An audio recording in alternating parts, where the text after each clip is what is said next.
Sekarang kamu bisa memunculkan pop-up Windows dengan mengklik tombol Home dan kamu bisa melakukan multitasking sambil menonton video analisa pagi tanpa berlangganan YouTube Premium.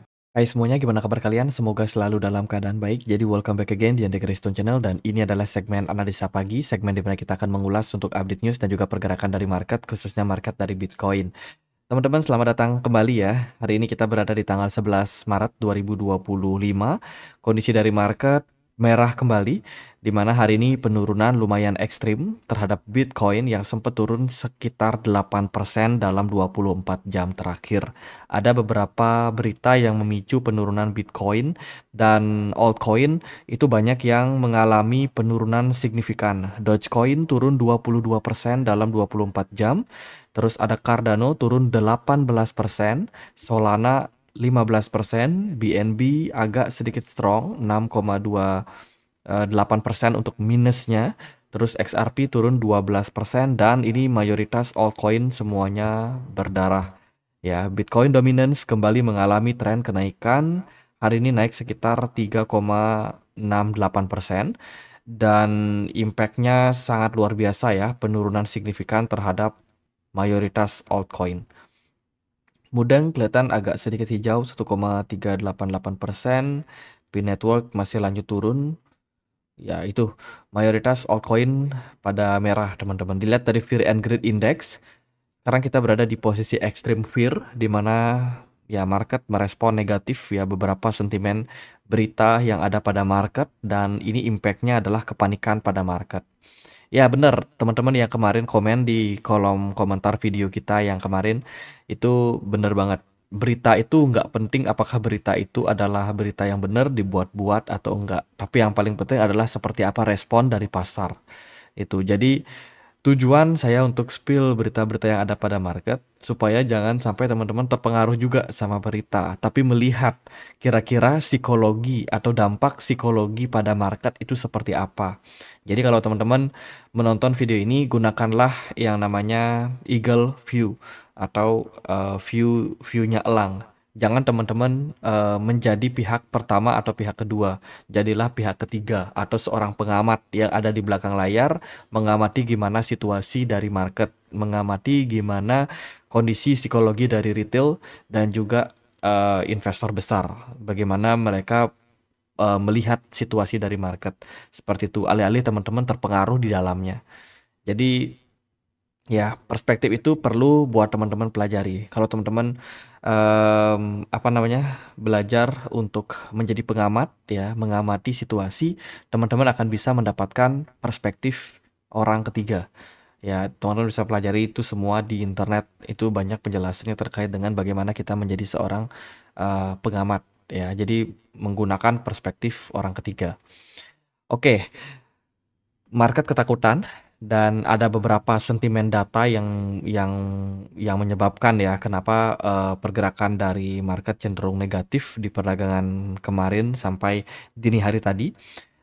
Sedikit aja beberapa berita, ada Eurogroup meeting kemarin di mana Uni Eropa membahas terkait dengan kebijakan akan menetapkan CBDC yang bentar lagi bakalan bisa dipakai di kawasan Uni Eropa, dan itu adalah sentimen negatif di mana CBDC itu sebenarnya adalah antitesa dari kripto, terutama stablecoin ya. Dan juga kalau kita lihat dari berita hari ini yang akan meramaikan itu ada Jepang akan rilis data GDP, lalu akan ada lanjutan Eurogroup meeting jam 5 sore nanti.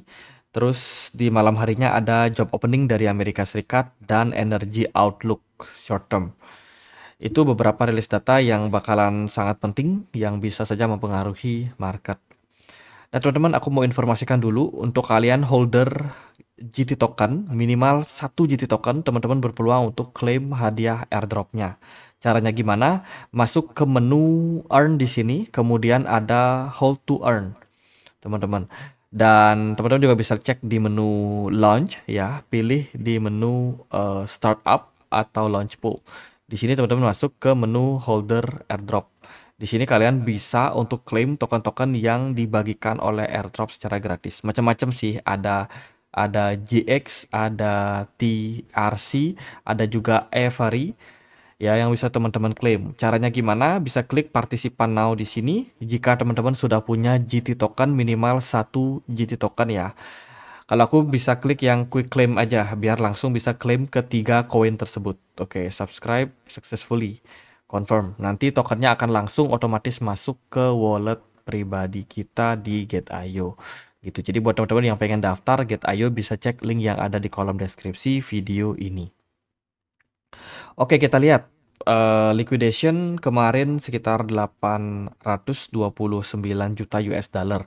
Ini jadi yang paling konsisten selama kurang lebih 2 minggu perdagangan, di mana yang kena liquid itu seringkali di atas dari 500 juta US dollar. Ini menunjukkan banyak sekali spekulan di market kripto, banyak trader di pasar kripto, khususnya di di futures market ya, yang kena liquid, terutama dari posisi long. Padahal market sudah mulai turun, tapi masih banyak yang memberikan narasi kalau market ini bakalan lanjut bullish. Ya, pertanyaannya adalah kenapa marketnya turun mengalami penurunan terus-menerus. Kalau saya pribadi melihat ada outflow yang lumayan signifikan terjadi pada Bitcoin Spot ETF dan juga Ethereum Spot ETF. Ini diperparah dengan beberapa kebijakan dari Donald Trump yang kemarin menaikkan pajak, dan itu sangat-sangat berdampak, teman-teman. Akibatnya ya market pada berhamburan keluar, orang-orang pada banyak yang keluar. Tapi anehnya di kripto ada banyak influencer yang masih mengatakan bahwa market akan segera balik. Ya, jadi saya sendiri seharian kemarin banyak lihat ya pandangan dari orang lain yang masih positif. Padahal kalau kita lihat dari realitanya, banyak data menunjukkan sinyalnya negatif seperti itu. Dan kita sudah sempat sampaikan juga dari 2 bulan yang lalu, bahkan kita udah mulai memasuki yang namanya kemungkinan bearish ya sebelum akhirnya Bitcoin berada di level saat ini. Tapi memang waktu itu masih ada beberapa sentimen positif. Jadi kalau kita lihat dari berita-berita di bulan Januari, ketika Donald Trump pertama kali menjabat, itu kan beritanya masih lumayan bagus ya. Tapi sinyal-sinyal penurunan itu sudah mulai muncul, terutama ketika Bitcoin bisa klaim level 108.000. Yang mana aneh banget, kenapa Bitcoinnya nggak sampai closing di atas level tersebut. Dan di saat yang sama juga kita melihat ada penurunan smart money pada Bitcoin. Sebenarnya sinyalnya udah mulai kelihatan di Januari kemarin. Cuma kita masih melihat sentimen data lumayan bagus. Sampai akhirnya di awal bulan Februari ada kebijakan pajak, tarif pajak dari Donald Trump, meskipun baru diaplikasikan di bulan Maret, tapi bulan Februari itu udah parah. Udah kelihatan banget smart money-nya pada kosong. Ya, pada mengalami penurunan yang signifikan. Ternyata kalau diikuti ya secara movement pergerakan Bitcoin ternyata makin lama makin dalam. Seperti itu. Jadi penting banget untuk teman-teman gunakan indikator smart money ini karena sangat-sangat impactful.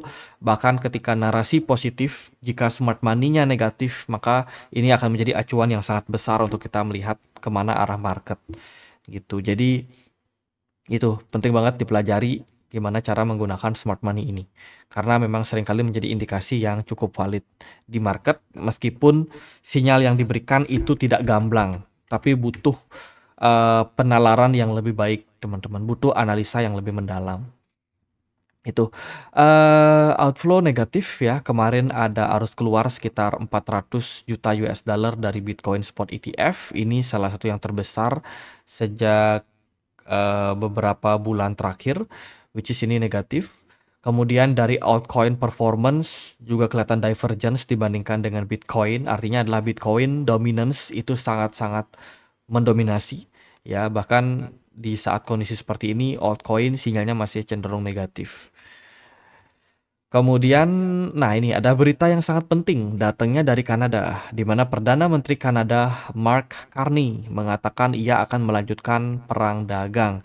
By the way, dalam 24 jam terakhir, Prime Minister Kanada sudah berganti ya dari Trudeau.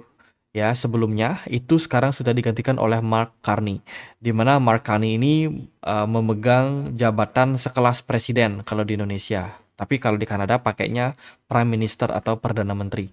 gitu. Jadi dia adalah pimpinan tertinggi saat ini dan guess what? Dia mengatakan apa? Dia mengatakan bahwa kita akan melanjutkan perang dagang dengan Amerika Serikat. Market ambruk setelah itu, teman-teman. Dan ini adalah berita yang menurut saya sangat negatif ya, di mana perang dagang itu selalu menyebabkan perekonomian tidak akan baik.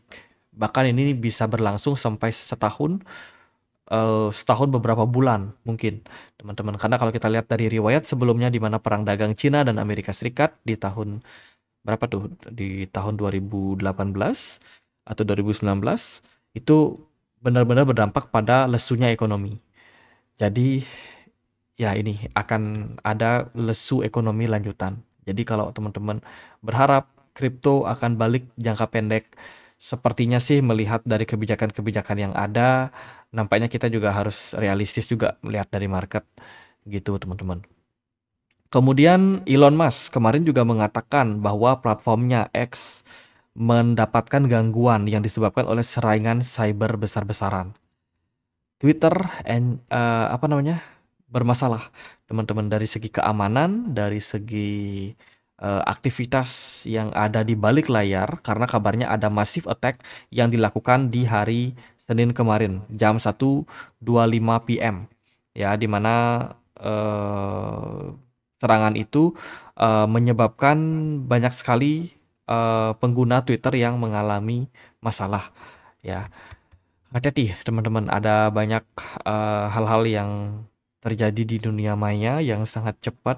Data-data pribadi kalian harus kalian awasi. Kemudian juga datang berita bagus datang dari Utah ya, di mana Senat sudah pas untuk Bitcoin Bill. Ya, dan ini menunjukkan bahwa semakin meningkatnya provinsi atau negara bagian di Amerika Serikat yang approve untuk Bitcoin, rancangan undang-undang terkait dengan Bitcoin yang impact-nya adalah adopsi untuk jangka panjang. Kita selalu bicara adopsi jangka panjang, bukan jangka pendek. Jadi kalau ada diskon, Bitcoin turun, ya entah apapun alasannya, itu adalah kesempatan untuk kita beli barang murah. Tapi nggak serta-merta ketika kita lihat harga turun kita beli. Jangan menangkap pisau yang jatuh. Ya better teman-teman biarin pisaunya turun dulu sampai tanah. Ya kalau pisaunya udah benar-benar di tanah, baru kita pungut, baru kita ambil. Sama juga seperti pergerakan dari market. Ya jadi ketika Bitcoinnya turun, jangan ditadahkan tangan kalian gini, pengen nangkap Bitcoin. Biarin dia turun ke level support yang kuat. Artinya kita biarin Bitcoinnya drop dulu. Ya kalau dia sudah ada tanda pantulan biasanya akan disertai juga dengan fase sideways. Ya, after bear market atau penurunan seperti ini biasanya akan ada fase sideways. Fase sideways itu biasanya mengindikasikan pisaunya ini udah berhenti jatuh. Gitu. Di sana kita bisa baru pungut barang, teman-teman. Karena kalau kita lihat dari sebelum-sebelumnya pergerakan Bitcoin ketika dia memang mengalami fase penurunan pun juga akan ada titik di mana dia tuh sudah bottoming. Ya, di sini ada fase sideways, meskipun itu sidewaysnya cenderung turun atau seperti apa, nanti kita baru bisa ambil kesempatan untuk akumulasi di level-level tersebut. Kalau untuk sekarang sih saya belum terlalu interesting, jujur aja. Saya masih running profit di market futures ya. Jadi saya short, leverage kecil aja 25, biarin running dan ya udah teman-teman. Saya TP secara bertahap gitu. Jadi sementara posisi saya mayoritas ada di USDT, masih dalam posisi staking. Jadi sangat-sangat safe, sangat-sangat aman. Gitu. Karena saya melihat masih akan ada gebrakan-gebrakan baru dari Donald Trump. Perang ini atau serangan satu sama lain ya, dengan membuat kebijakan-kebijakan ini kemungkinan masih akan terus berlanjut. Jadi ya saya lebih memilih untuk safe aja, stay safe dulu untuk sementara. Kemudian Cayman Island dikabarkan juga baru saja mendapatkan license atau memberikan license untuk crypto custody dan juga trading companies. Perusahaan-perusahaan apa saja yang ada beroperasi di Cayman Island? Contohnya kayak Binance dan juga banyak sekali perusahaan exchange yang juga berkantor di Cayman Islands, teman-teman. Dan Cayman Island salah satu negara yang bebas. Artinya dia merupakan salah satu negara yang banyak menjadi tempat penyimpanan untuk miliarder-miliarder supaya tidak terdeteksi, supaya tidak kena pajak Dan juga ada banyak kebijakan-kebijakan dari Cayman Island ini yang cenderung pro terhadap investor dan konglomerat besar gitu. Jadi Cayman Island sudah memberikan regulasi terkait dengan kripto. Sekarang udah ada crypto custody dan trading companies. Jadi otomatis banyak sekali trading companies yang akan terbuka untuk dibuka di Cayman Island, sehingga perkembangan dari kripto, penyedia layanan kripto itu bisa mendapatkan manfaat yang luar biasa. Nah, ini ada beberapa beberapa exchange ya yang buka kantor di Cayman Island kayak Coinbase, Binance, dan juga Bitwise gitu. Bahkan ada juga perusahaan kripto seperti Swift Foundation juga dibikin di sana. Jadi good news teman-teman. Terus ada CEO dari BlackRock, Larry Fink, dikabarkan dia melihat bahwa kalau ini dibiarkan, kebijakan nasional atau nationalistic policy itu bisa mempengaruhi kondisi dari perekonomian Amerika Serikat ke depannya. Dari inflasi, dari GDP, bahkan data-data makroekonomi lainnya. Gitu. Jadi CEO dari Larry Fink ini ya, CEO dari BlackRock ini semakin khawatir melihat kondisi dari market makroekonomi ke depannya. Apalagi kebijakan dari Donald Trump ini benar-benar berani untuk menantang banyak negara untuk perang dagang gitu. Jadi dia melihat sebagai seorang CEO yang punya banyak data tentang makroekonomi akan ada potensi inflasi meningkat ya, mungkin juga resesi bisa terjadi pada market, meskipun saat ini data menunjukkan Amerika Serikat belum berada di garis resesi. Namun kekhawatiran tersebut muncul jika kebijakan nasional ini terus diberlanjutkan secara jangka panjang. Kemudian Presiden Donald Trump harus menerima Bitcoin yang dibayarkan ke SBR sebagai kartu emas, teman-teman. Dengan banyaknya kaum elit di pasar, perkembangan kaum elit ya yang banyak ingin tinggal di Amerika Serikat, namun mereka kesulitan untuk memindahkan kalau aset mereka punya 5 juta US dollar dalam bentuk USD. Nah, negara-negara tersebut bisa menggunakan Bitcoin sebagai sebuah solusi yang lebih sederhana, aman, dan juga lebih rahasia.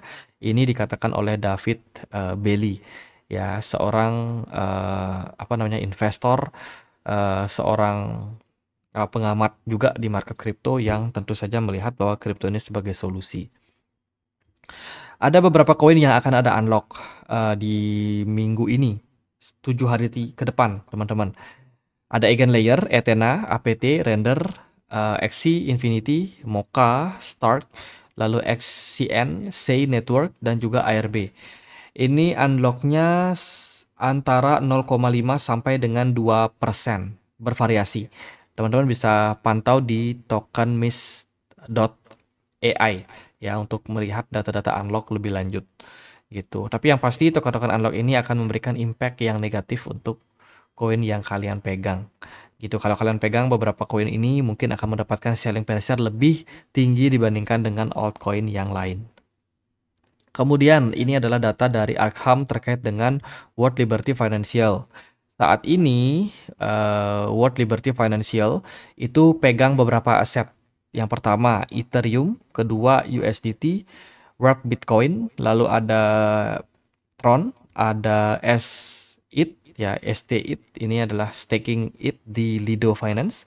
Terus ada token White, kemudian juga ada Out USDC, lalu ada dari Move.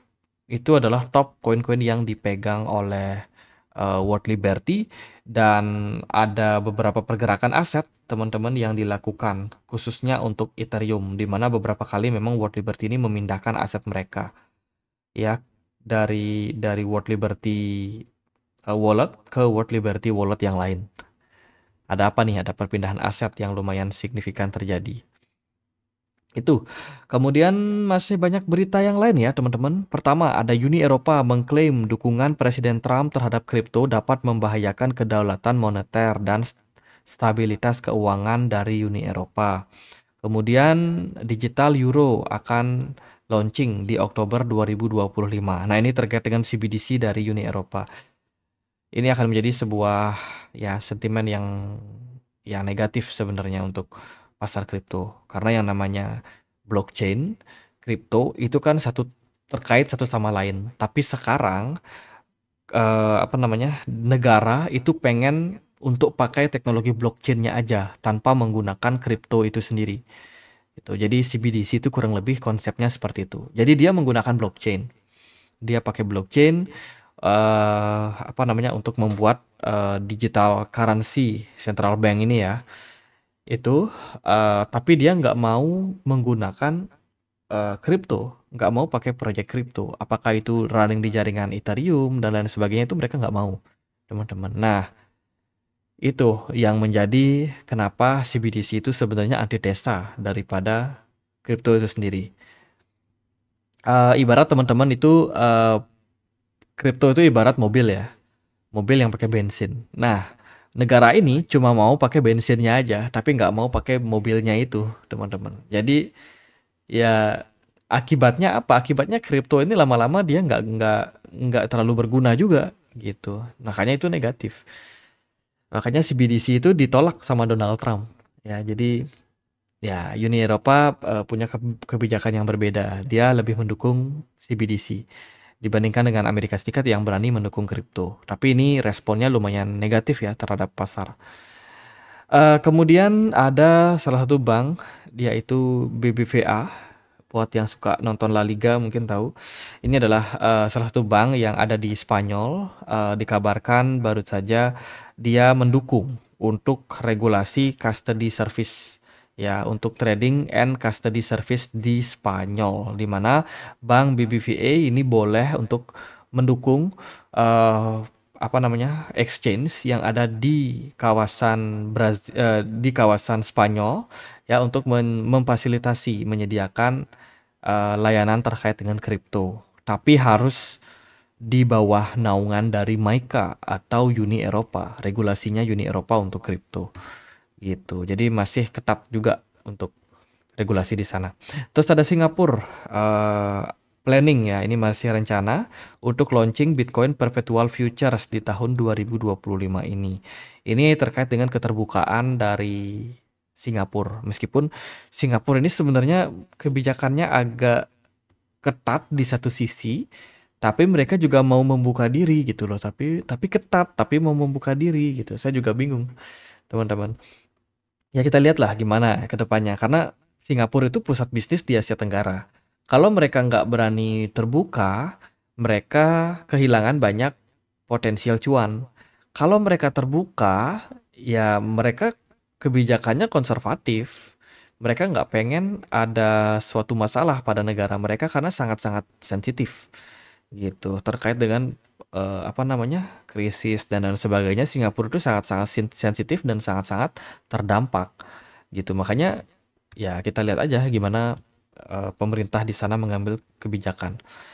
Lalu ada Franklin Templeton dikabarkan registrasi untuk Solana Trust ya di Delaware. Jadi ini berita yang bagus terkait dengan produk ETF dari Solana yang narasinya itu akan mendapatkan pembahasan dan approval di tahun ini, meskipun itu ada di kuartal ketiga atau kuartal keempat 2025. Itu sih dari beberapa berita yang ada pada market. Wah, banyak banget ya beritanya, ada yang negatif, ada yang positif. Tapi kalau kita bicara secara teknikal, di luar dari berita-berita tersebut, Bitcoin confirm double top ya, dan sekarang sudah running menuju area level support. Target kita kemarin Bitcoin turun sampai kisaran 74 ribu dolar, teman-teman. Nah, banyak juga yang nanya di di Telegram sama di kolom komen di video kita kemarin. Kalau Bitcoin sudah ada di 74.000, apakah Bitcoin ini bakalan mantul, teman-teman? Nah, pertanyaan seperti itu sering banget ditanyakan. Apakah dia mantul atau enggak? Ya, saya sendiri nggak tahu, teman-teman. Tapi kalau dia mantul, ini loh yang kita harus lakukan gitu. Jadi analisanya sebenarnya simpel aja. Kita cuma perlu merespon, tidak perlu memprediksi. Maksudnya merespon gimana? Makanya kita bikin kemarin ya dua skenario. Bitcoin symmetrical triangle. Kalau dia breakout di atas 92.000, maka potensial dia running ke 108.000. Nah, itu teman-teman udah dapat tuh sebuah kunci, sebuah trading plan. Kalau dia drop di bawah 86.000, maka potensial dia bisa turun sampai 78 ribuan something. Even bisa lebih dalam. Nah, dari sana aja teman-teman sebenarnya nggak perlu menebak arah Bitcoin kemana, karena trading plan-nya udah jelas. Kalau itu kata kuncinya, kalau Bitcoin di bawah 86.000, dia akan potensi turun. Di situ aja teman-teman udah tahu. Dan sekarang ya pergerakan Bitcoin mengarah ke area sekitar 74.000, 78.000. Ya, dan mengarah itu bukan berarti dia akan pasti ke sana, tapi arahnya itu menuju ke sana. Ibarat teman-teman dari Surabaya pengen ke Jakarta. Nah, arah dari mobil yang kalian kendarai itu menuju Jakarta, meskipun belum tentu dia sampai di Jakarta. Bisa jadi dia nyampenya di mana, di Bogor misalkan. Tapi dia nggak nyampe di Jakarta gitu. Jadi maksud dari arah Bitcoin menuju ke sana itu bukan berarti Bitcoin bakalan nyampe di sana. Bisa jadi nyampe, bisa jadi enggak. Tapi dia mengarah ke level tersebut. Makanya kata-kata ya yang banyak apa namanya, yang banyak atau yang sering teman-teman dengar, teman-teman harus bisa cerna itu gitu, supaya teman-teman tidak salah persepsi. Ya, jadi arah dari Bitcoin ini saya tegaskan lagi ke 74.000. Jadi arahnya ke sana. Apakah nanti dia akan mendapatkan rejection di 80.000 atau di 75.000? Nah, itu another skenario atau itu lain cerita. Tapi dia mengarah ke level tersebut. Dan intinya gimana nih? Intinya adalah saat ini Bitcoin masih mendapatkan under pressure, masih mendapatkan tekanan. Ya, belum ada indikasi pembalikan arah. Bahkan kalau kita lihat dari time frame 4 jam, volume perdagangannya tinggi disertai dengan smart money yang kosong. Gimana kalau smart money-nya kosong? Itu berarti tekanan jual itu didominasi oleh para retail. Banyak retail yang berhamburan keluar, teman-teman. Smart money-nya kemana? Smart money-nya nggak banyak aktivitas. Mereka either ada yang nyangkut tapi nggak akumulasi, ada juga yang memang sudah keluar aja dari market dan membiarkan para retail ini bertarung di market sendirian. Gitu, makanya harganya nggak naik-naik. Ya itu teman-teman. Apakah dia akan mantul di level 74.000? Sebenarnya teman-teman juga cuma perlu untuk menunggu aja.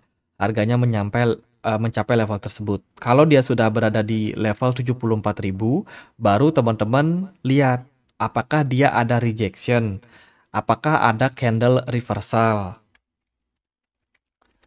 Reversal. Oke, teman-teman bisa cek di Google candle-candle apa saja yang membentuk reversal pattern. Ada banyak polanya, ada evening star, ada bullish engulfing, ada three reverse candle ya. Itu ada macam-macam dan saya nggak hafal semua namanya, tapi biasanya saya lumayan ingat teman-teman pola-polanya, ada bullish harami dan lain sebagainya. Nah, ini pola-polanya ya segitu-segitu aja gitu. Jadi ilmu ini bisa teman-teman pakai di forex, di saham, di kripto.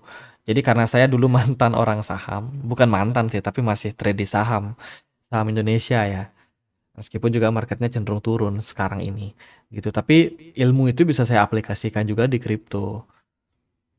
Nah, pembahasan kita kemana-mana teman-teman. Nah, intinya teman-teman lihat apakah ada candle pembalikan arah di kisaran level 74.000 nanti. Jika ada, bisa teman-teman maksimalkan. Kalau udah mulai ada muncul candle reversal, mungkin butuh satu konfirmasi candle hijau, setelah itu teman-teman bisa akumulasi.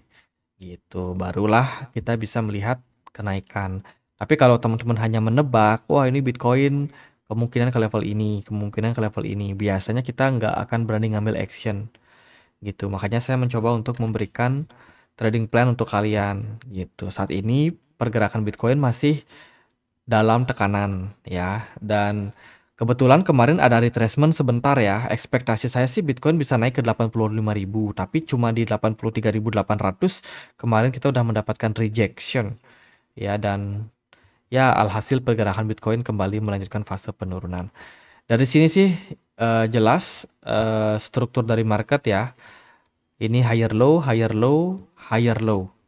Jadi kita masih dalam posisi penurunan secara jangka pendek gitu. Itu aja sih dari saya sendiri. Kalau teman-teman pengen masuk ke market, sebenarnya bukan level yang ideal untuk entry posisi short ya di posisi sekarang, karena harusnya kita entry kemarin itu di kisaran 84.000 teman-teman. Sayang sekali, targetku sih 85.000 ya, tapi nggak tercapai dan ternyata selling pressure-nya jauh lebih besar, sehingga sebelum mencapai 85.000 pergerakan Bitcoin-nya sudah turun duluan gitu. Jadi itu eh, dalam perspektif besar, Bitcoin ini bergerak dalam sebuah ascending channel. Ascending channel-nya punya area resistance di mana di kisaran 74.000. Jadi level resistance 74.000 ini probably level yang kuat, teman-teman. Jadi kalau yang nunggu recover, coba tunggu di 74.000. Ada potensi pergerakan Bitcoin akan respect kembali di area support tersebut. Kalau iya, maka itu akan menjadi sebuah langkah yang baik untuk jalan Bitcoin ke depannya. Bisa aja recover akan terjadi di level tersebut. Bitcoin dominance masih sangat menguat dan altcoin ya agak suram, teman-teman.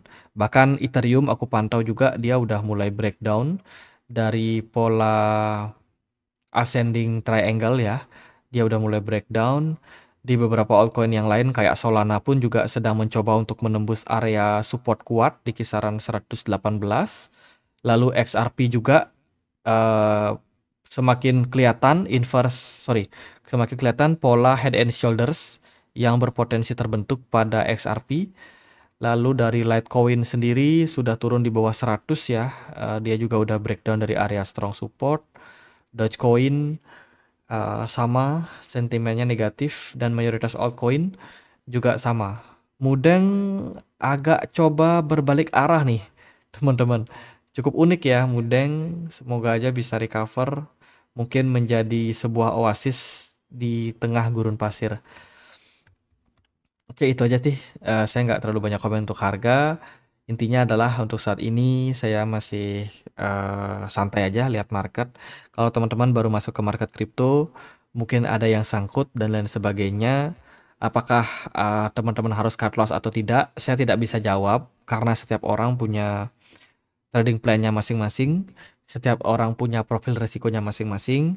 Dan sebenarnya untuk rekomendasi ya untuk posisi sekarang kalau mau cut loss itu udah sangat terlambat. Apalagi kalau teman-teman sudah loss sampai 90%, 80% itu udah terlambat. Yang bisa saya katakan adalah jadikan semuanya pelajaran. Jadikan semua pengalaman ini sebagai sebuah pelajaran untuk kita semua supaya kita tidak mengulangi di masa depan. Ya, loss itu adalah bagian dari resiko di market kripto. Saya sendiri pun juga pernah loss, tapi ya saya masih bertahan sampai saat ini di market, teman-teman. Karena kita harus belajar dari waktu ke waktu. Ya, paling gitu aja untuk kita semua. Ya, stay strong, teman-teman. Teman-teman nggak sendiri. Kita akan selalu update berita-berita terbaru di market ya. Jadi jangan lupa untuk selalu support channel ini. Kita juga punya komunitas diskusi di Telegram. Untuk kalian yang punya Telegram, feel free untuk join ya. Linknya ada di kolom deskripsi video ini. Sekian aja akhir kata saya Andre. Makasih.